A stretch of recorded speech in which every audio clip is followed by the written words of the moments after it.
I am live. Hi. Hopefully you're doing well. I'm going to show my dog off. Hey, look at this guy.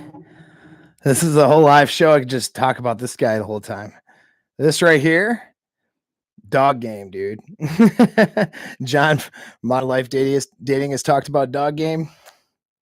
I got some dog game right here. This guy gets all the chicks. He's got better game than me. I'm letting him hang out with me for a little bit during the show. Hopefully you guys are doing well. Letting about a minute pass or so we can get people on, I guess, for a little Mindset Mondays. You know, I forgot to title it Mindset Monday. That's okay. I'll change that in a minute. Thanks, Alex. I appreciate it. Yes, I was on Ryan's channel earlier. So Ryan Stone, go look him up. All right, buddy, you're going to go down here now. And yeah, it was a good time just to hang out and answering questions. I like to do these kinds of things, especially on other people's channels, because it gives you guys a chance to ask, some questions, get some answers to things that we might be able to just sort of, hook you up with a quick answer and help you redirect your life a little bit. And that's good, right? I mean, that's pretty useful. But today we're talking about basically useless action. All right. So it's a Mindset Monday. And I want you guys to think about useless action and a little bit on the Pareto principle, 80-20 rule, that sort of thing. We see guys, I see it all the time, where guys they're executing action that is, useless. It's not going to help advance them. If anything, it's going to hurt them. But they have this illusion that they have to do something, right? And that they're just going to do an action and that's going to get them where they want to go. But the thing is, you have to do the right action. You have to do the right thing, the thing that's going to advance you, the thing that's going to get you the most results, not just doing anything. What ends up happening is guys tend to they do the thing that's going to give them the biggest emotional return, or that's going to be the least difficult, right? So let's say you're trying to be an entrepreneur or salesperson or someone that's more or less self-directed with your income. Okay. So you put down a series of tasks, right? You get together a task list and you have 35 things on a task list. Well, what you start doing is you start looking to check off the things that are the easiest to do, the low-hanging fruit. That can be okay for a minute, but some of those things aren't going to do much to advance you. So maybe out of your 35 thing checklist, you check off 12 things that day and you get the dopamine hit of knowing that you completed 12 things, right? You feel good about yourself because you did 12 different things. Well, problem is those 12 things didn't really advance you very much. They were things that, maybe needed to get done or could have been put on the back burner or just weren't a big deal. It was a low-hanging fruit, or they were things that maybe gave you the dopamine hit of feeling like you're doing something when really you didn't advance your business that much. When there may have been one or two things on that 35-point checklist you had, where if you had done those one or two things, that would advance you the most. Sometimes it's the hardest task that you have to do consistently every day that's going to advance you the most. Like think about sales, for example, making contact with, I got a question from Tuscan. I'll ask that. I'll look at that in a second. So maybe you have to make so many sales calls with warm prospects in order to get to selling your product or getting the business or getting the new client. And that's the hardest thing to do maybe for you, or that's the most, the thing that you resist the most. But getting that, making those contacts and getting those new clients, that's what's going to advance your business the most, the revenue, the actual clientele, and servicing those clients. But instead of doing those things, they'll see this all the time with people who are in sales, real estate, and people who do investments and are looking for client work or whatever. They don't prospect. They don't spend the time getting the clients, which is going to get them the biggest return, they spend time on just all these other aspects of their business. It's the illusion that their actions are going to make the difference when they really don't make that big of a difference. Let me read this question real quick. Paul, do you see more depression, suicides, life failure, and apathy becoming more a commonplace of men globally, or will men overcome, adapt, and rebound? Society has changed. Well, I haven't checked the statistics recently, but as far as I know, I don't think suicides have gone down. Maybe somebody. Okay. I got a dog now that's growling. Here, 1 second here. We're going to let this dog not growl here. 1 second. Oh, get out of here. All right. Cool. There we go. I'm back. So, yeah. So has suicide levels gone up? Have those stats gone up? Maybe you guys in front of a computer can check. Let me know. Not sure, but here's the thing about suicides, guys. And this is suicide, the issue of suicide and bad relationships and, you know, being kind of the cause, if you will, of a lot of these suicides. I had witnessed, or not witnessed, but you know what I mean, been dealt with soldiers in the military and with men. So here's the thing. Men are actually more wired to kill themselves than women. Yes, there's resources on this. I talked about this on Ryan's channel just recently, Ryan Stone. And it's something I'll have to look up some resources to show you, but it has to do with our wiring though, right? It's something I call good chimp and useful chimp. So when we're talking about women, I'm talking about, okay, I often talk about how women have to be the good chimp, right? The good chimpanzee. Okay. I'm not trying to degrade women when I say this or anything. It's just that's their chimpanzee brain or that hind brain. All right. That is driven towards being seen as good in their social structure, right? In their social circles. And so if women don't see themselves as good, as perceived as a good person amongst their social circles, that hits a primal drive for them as being a really bad thing, right? So when women don't take responsibility for their actions or don't admit fault, a lot of that's because they don't want to be seen as the bad chimp. Their evolutionary drive is to be seen as that good chimp. Whereas men are driven a little bit different. Men want to be seen as the useful chimp. Okay. Men want to be useful chimpanzees. Men don't care quite so much if they're seen as an a-hole or whatever in their social structures, as long as they're providing value to those social circles. Right. And so where guys tend to want to kill themselves is when they don't perceive that they're providing value. Oftentimes men too look to women, especially blue-pilled men, looking at women, the women they picked to marry, whatever, as the mark or the predominant opinion of their value.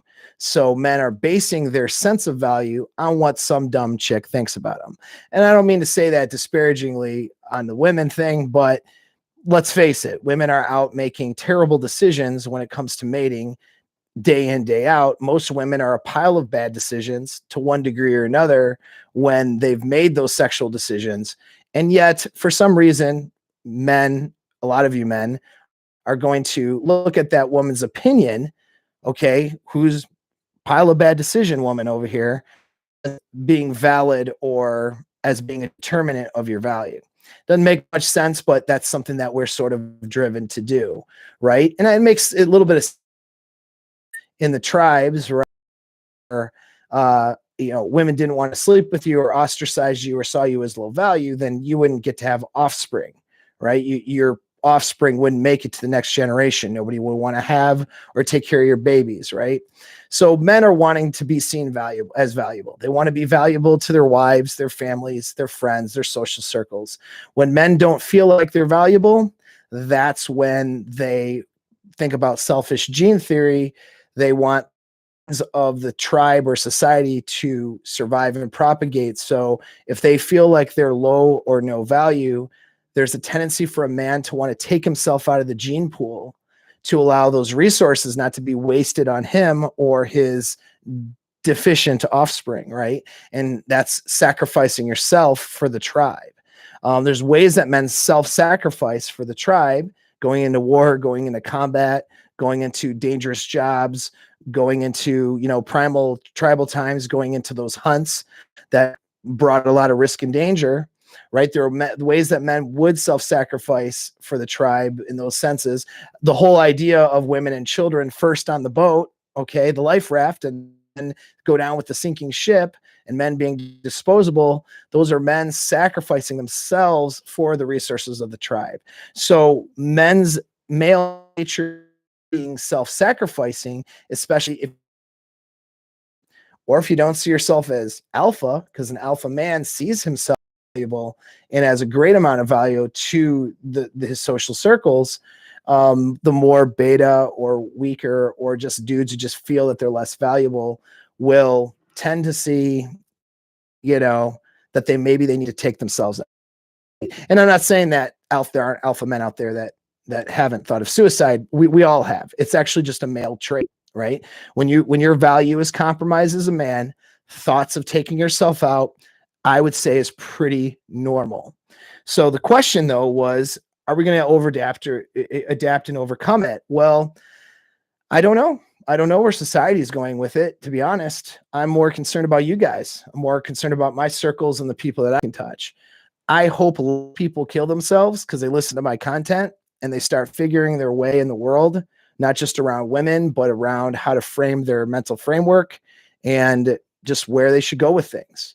That's what I hope. That's part of my motivation here, is to end that sense of value again, to have you guys see the value that you bring, not just to the sexual marketplace, but to your other tribes of men, and to thrive and to do well. And therefore there'll be less self-selection. And I've had number of guys who've told me that my content helped them, and things that I've, both in consultations as well as on this channel, that my content helped some of you guys when you're in a pretty dark place and thought about, the term self-selecting, or whatever is a term for offing yourself, right? That, those thoughts were there and that you went away from that. So that's good. And kudos to you guys. And all we can do is help each other out. But I think that the main thing is understanding that the reason why male suicide rates are so high is because it's part of our drive. It's part of our primal drive. And the devaluing of men isn't. Furthermore, the way that I know from a military perspective, but other corners of the mental health, the way that suicide issues are handled, well, those are handled usually through more of a feminine imperative, which is to make the guy into a good chimp, right? To make the guy get social support. It's not that social support isn't important, but social support by itself is not going to help a guy, right? Social support isn't going to be enough. What's going to being liked and cared about and cared for by his peers. If a woman is thinking of health, that would help a woman out because of her. And a man, if he's thinking of hurting or doing something worse, it's not going to help him as much. What's going to help him is to help him see and find. If he has no value, he has to find that value. All right, I'll linger on that topic for too long if I don't. So let's look at more things. Oh, thanks for sessions, part of your vacation, working on outcome independence. Cool. Guys working on stuff we talked about. That's good. Can I turn on the super chat? I don't know how. I'm sorry. I don't know how to turn on the super chats, man. I'm not even monetized actually, and I could be because I get plenty of I get all the watch time and stuff. All the stats are there for me to be monetized. I'm not yet. I need to go make that happen though, so then I can do super chats and stuff. Thank you though for wanting to send one. Yeah, just ask them the chat. I'm just kind of going through them and I'll find them hopefully. What about her decisions being based on her feelings? What are your thoughts about female intuition, feelings being a person's connection to instinct? I'm not sure I get that question, Solomon King. If you can reword it. All right. Maybe reword that one, dude, because I'm not really sure what you mean. Did her decisions based on her feelings? Are you asking me the validity of female intuition? I mean, female intuition. What is intuition? All right. So intuition can be a number of things. Well, first of all, intuition can be picking up on environmental cues and then processing that stuff and getting about those cues, but not really knowing where they come from. But it is from objective reality, though. All right, so good discussion about that, or content on that is due to how people get out of violent situations. If you want to pick up a book called The Gift of Fear by Gavin DeBecker, you got to look past some of his anti-gun nonsense in a part of the end of the book to get to realize the rest of the value in the book. It's an old book, though, called Gift of Fear. All right. And essentially the theory is that, okay, a person can only really process consciously, only a few things at once. I mean, there's been different numbers thrown out there. The idea was 7 things at once for a while, which is why phone numbers had 7 digits to them.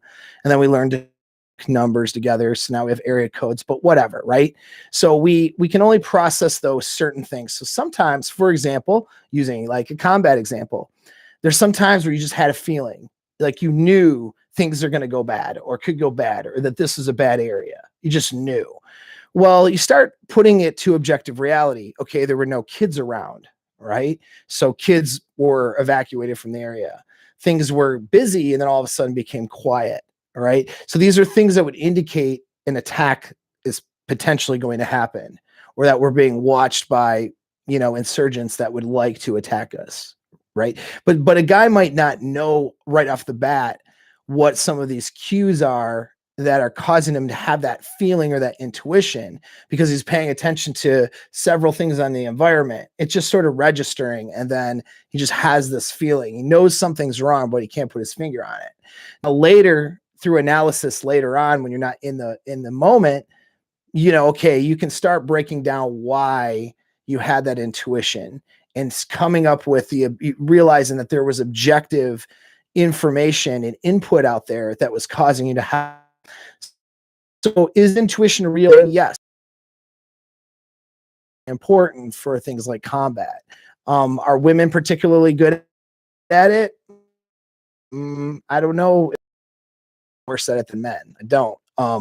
But emotional thinking is. All right.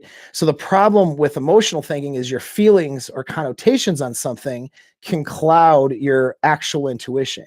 So intuition is really based on objective input from the outside world that you're just not able to consciously process in that moment. But when you sort of break it down and dissect it and analyze it later, you can usually find the objective reasoning for why you had a particular, we could call it intuition rather than use the word feelings, but it's sort of intuition of maybe something about this girl, or talking about sexual marketplace, something's off with this chick, can't put my finger on it, right? Well, that there's something off with her behavior, her sub communication, or maybe with something that she said, or maybe something that she did, but you can't really put your finger on it right away. And then maybe you get in a discussion and then you tell me all about it. And then I say, well, of course it's off because of A, B, and C, right? I've had that guys have that with girlfriends and girls they've been dating. They do a consultation session with me. They felt something was off. And then they're asking me a bunch of questions and I get more information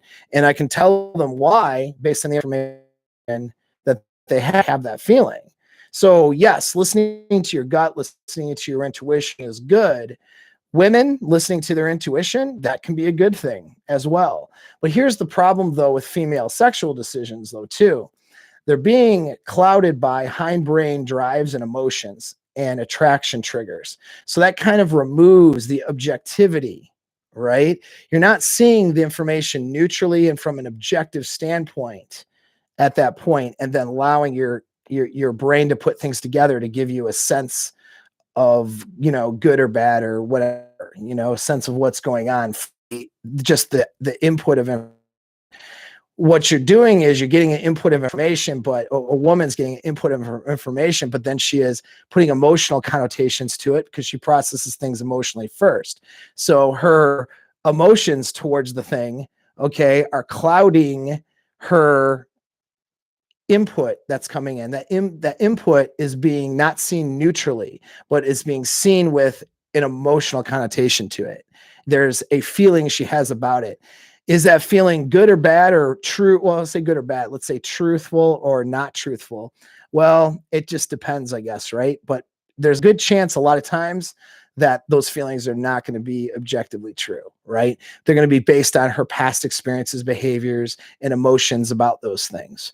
So hopefully that hits some nails on the head regarding intuition and female intuition. Intuition can be a good thing whether a man or a woman's having it when it's taken from a point of neutrality, meaning there's no connotation you're putting on the information. You're just getting the input, and then you're sort of going, wow, this doesn't seem right, or this seems like a whatever, right?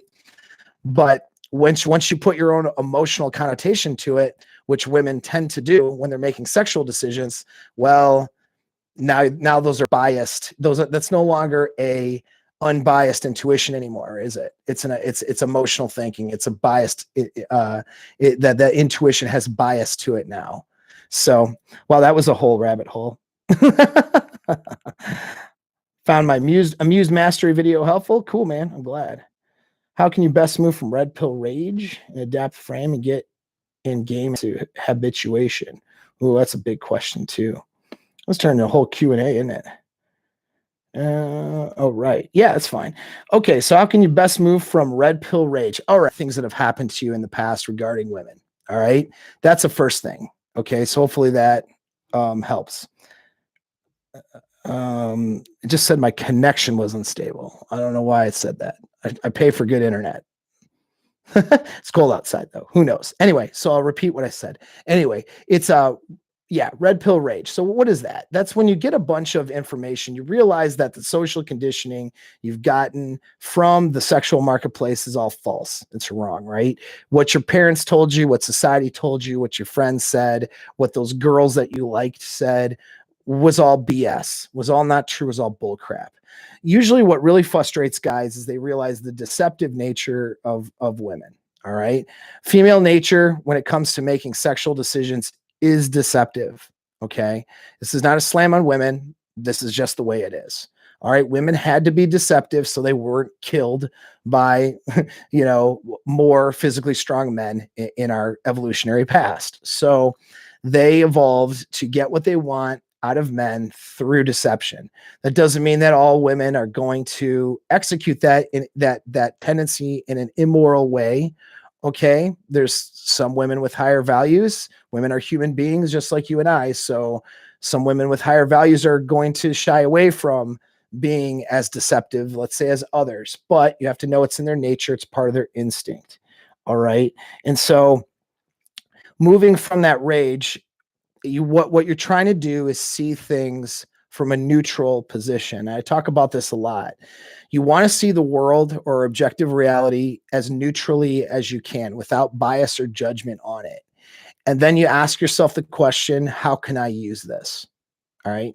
And that's how can I use this to get what I want, to do well in life? How should what meaning should I put on this? What would be the objective, smart, useful way of thinking about this thing? All right. This idea or this action or whatever. Right. And that's how we want to see realities, truths, is from a neutral standpoint.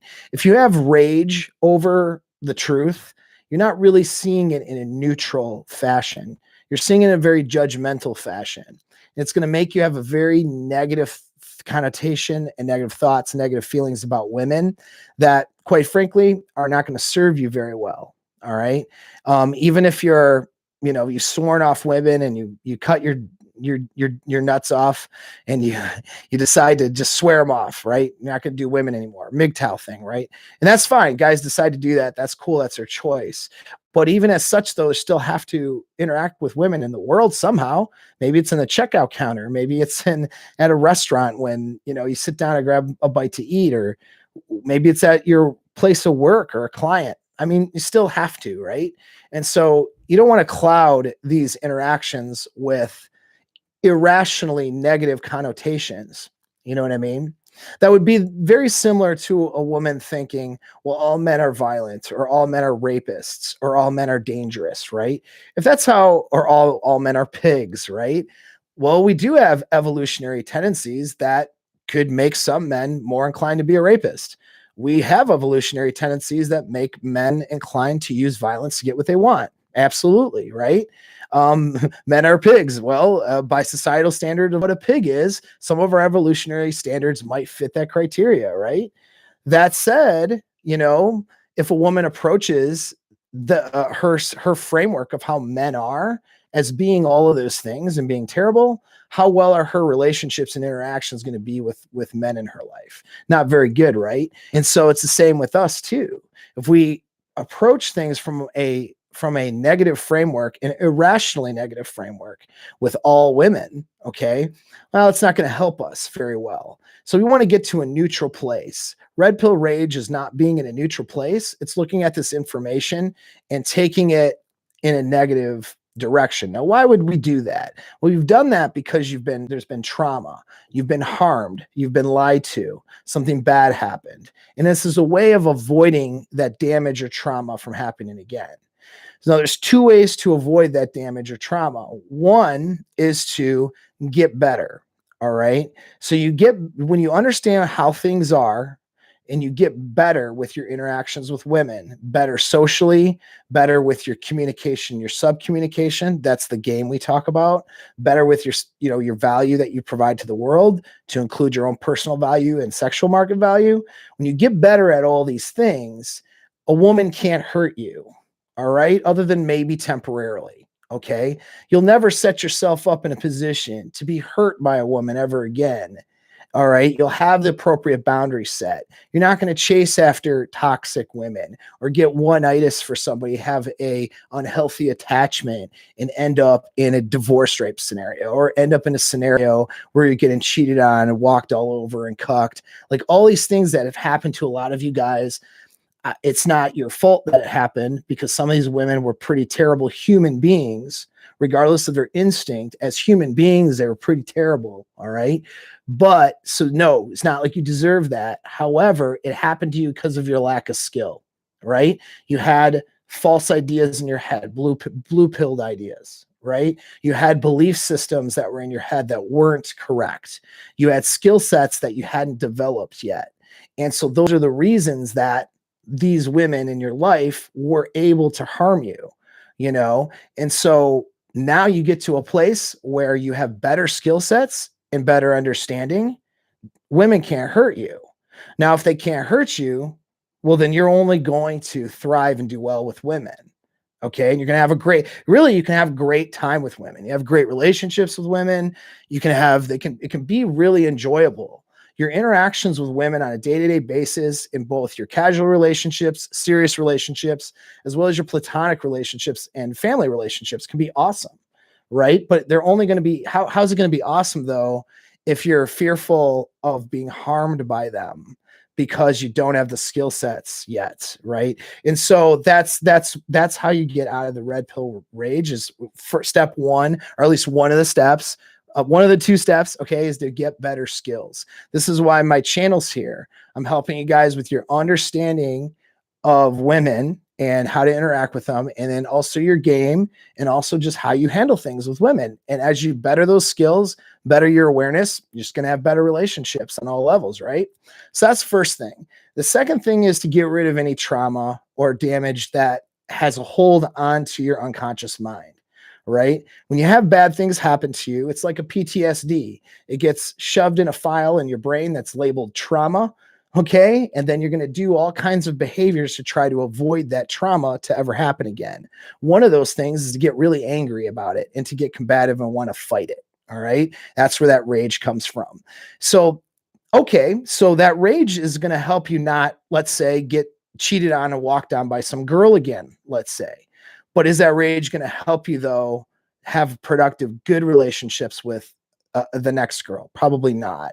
So the brain is sort of designed to help you survive, but not help you with thriving or long-term goals. So scheduling a session, for example, with me or perhaps a local therapist in your area that does MDR therapy and that can do trauma therapy, that's how, if you're stuck with a lot of red pill rage, schedule us. I'm not just trying to shill my services, but this is a real thing. Schedule a session or two with me and let's get rid of that stuff. Let's do some actual mental work and some mental exercises to get rid of those things, reprocess that trauma, put it in an acceptance area of the brain so you don't have these negative triggers that just put you in a bad mental and emotional state when women start pulling their crap. Okay, that's going to help you. So those two things, get rid of it and get better. All right. So I'll swing back around to the topic because we're 30 minutes in, and it's just, we could do this all day, right? So I'll circle back and I'll say, talking about kind of the illusion of action and useless action. I'm thinking about, and we talked about this at Rule Zero, okay, on Saturday, which Rule Zero was on Rich's channel. Was it? I can't even remember. Oh no, Troy Francis's channel was where I was at it. I think I don't never remember where we're at. But anyway, so we had a Rule Zero panel discussion. We're talking about the Capitol, the riots in the Capitol and all that stuff. We could just extend it. Let's not focus even on the riots of the Capitol that's been politicized or whatever against the right, against conservatives. Let's look at all the rioting. Let's look at all the protesting, the burning of cities, all that stuff. What is that crap? Right? What is that bull crap? It's useless action is what it is. So in our social media, Facebook culture, we've grown into this thing where people want the credit and they want their 15 minutes of fame and they want all the accolades of doing something really impacting without actually having to work for it. This is that meme culture showing up in reality when you look at a protest. All right. This is somebody writing a outlandish statement to really make a statement as a status on Facebook, or thoughts and prayers, or all that virtue signaling stuff and look at me, how cool I am stuff that people do on social media. What does it actually solve? Nothing. They're not actually doing anything. It's useless action, right? But they're taking valuable time, energy, and effort, and they're putting into useless action to get a bunch of fame for it and a bunch of social feedback for that, right? Going and showing up somewhere and trying to light a city on fire, is that doing anything to help anybody or any cause? No, it's really not, is it? So these are people that are wanting their 15 minutes. They're wanting to be a living embodiment of a meme. They want to do some grand action that's going to change everything. I'm more of a conservative, okay, politically, and I don't get into politics much on this channel, and it's not something I'm going to do too much here. But a criticism of some of my more conservative and Trump supporting friends has been they're expecting this grand action to happen that's going to save us all, right? And the left's doing it too. I mean, it's being done on all sides, like some grand action, right? Some grand protest or some massive, all of the, theories of, well, all of the people on the left, they're going to get thrown in jail, or, Trump's going to get impeached, after he's, the inauguration. And that's what's this big grand action is going to happen. And then all this massive change and all this, the world will just change into your favor, because of this massive action. If we just storm the Capitol, that's just going to be that's our Tea Party incident, right? And now look at all this action we just did. And now the world's going to be different. That's not how it goes, guys. Any of you guys have had any success in your lives? What did it usually take? Was it one massive event? 99% chance it's not, is it? What it is a series of things that you have to do day in, day out that you get no attention for. Nobody gives you a pat on the back. Nobody hits the like button on your status on social media. Nobody gets you don't get to take a selfie while you're doing it and post it and show how cool you are because you're doing some protest. That's not how it works. If you want success in anything, you're doing a series of impacting action that you often won't get recognized for. You'll often get pushback for, or people will just ignore it. And you have to stick to those actions and those productive actions consistently until you end up getting what you want. Okay.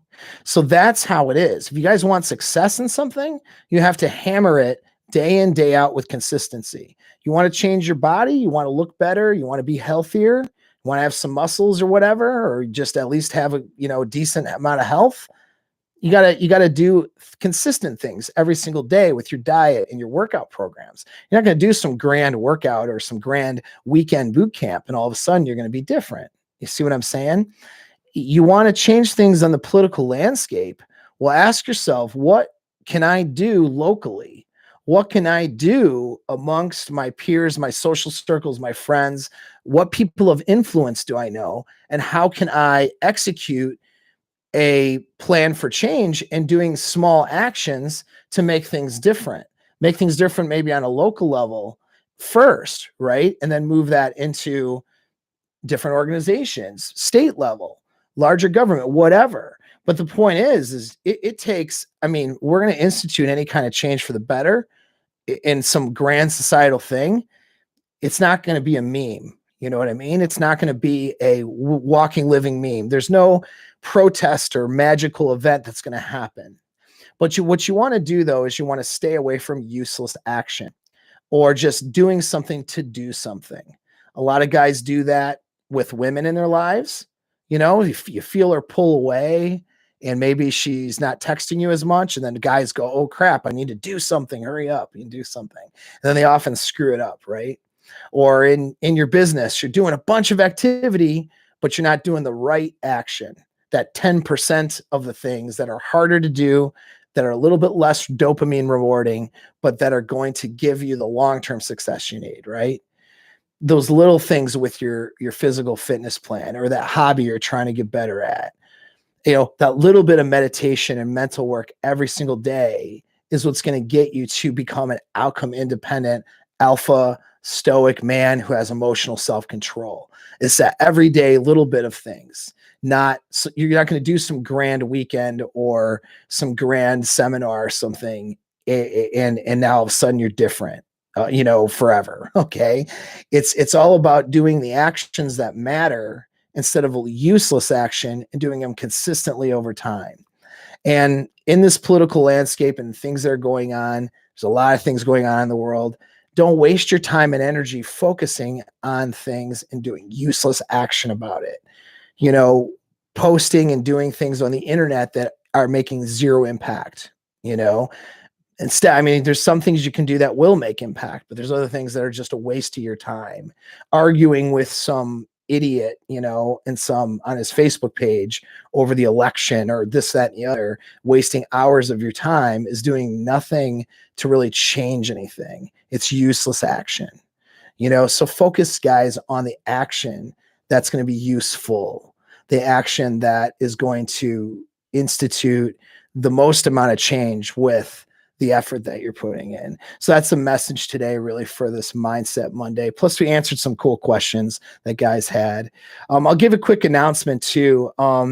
This weekend, I'll put the link. It's not going to show up till a little bit later because I gotta, so check back later. But I'm going to put the link in here. I am teaching a class this coming Sunday, on setting up your AR-15 and setting up your rifle for home defense. Okay. And it's going to be a course, and it's low cost of entry. It's like $50 or something, or $49 or something. It's like, I want to say 3 hours, 2 or 3 hour course. And we're going to go over the basics of setting up your weapons, setting up your systems, storage, setting up a vest if you have it, setting up all of the stuff that you would need for home defense with a rifle. I'm going to use AR-15 as the model for that. Okay. And so that's going to be this Saturday. It's a course, but it's like a one evening course. My friend from Live Safe Academy is putting that on. So I decided to teach for him. I've actually been teaching for him in his company for years. Usually it's face-to-face training, but we're going to do a virtual course. So a lot of you guys that are here, man, it's cool. Sign up. We'll get to hang out on Zoom. You can ask me questions. We're going to keep it on self-defense, so on combat and home defense, though, not so much on girls and stuff, though, right? That'll be that course. So let's see what else. Frame course. Thanks, Casey, for asking. Yeah, so I'm in development on frame mastery course.